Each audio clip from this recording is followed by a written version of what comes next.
So, flex ko lang yung ating lemon. Acquired natin to sa Taxman Game Farm kay Boss Mau. Boss Mau, maraming po salamat sa pagkakataon shinare mo sa amin ng iyong pure lemon. Eto, pulit. Napakaganda. Yan, pure lemon mga bossing. Meron na tayo mga gamit sa breeding, no? Alright, yan. Salamat Boss Mau. May isa pa. Pakita ko sa inyo. Ito yung isa mga boss. Bulik, no?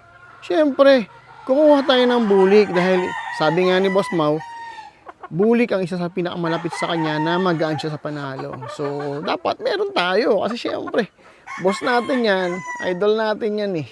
Kukuha din tayo, di ba? Ito, light bulik. So, napakaganda. Yun. Boss Mau, maraming po salamat sa binigyan nyo kami pagkakataon makapag-acquire ng isa sa mga maganda nyo mga linyada. Ayan. So, mga bossing, Expo, kita-kita po tayo sa June 26, 27, 28, Clark Expo, Pampanga. So, yan mga bossing, napakaganda na ito. Solid. Bibreed na natin to mga boss pag pwede na. Yan oh. Bulik. Match na match to sa ating mga Boston. Pwede rin natin to ibangga sa JKA.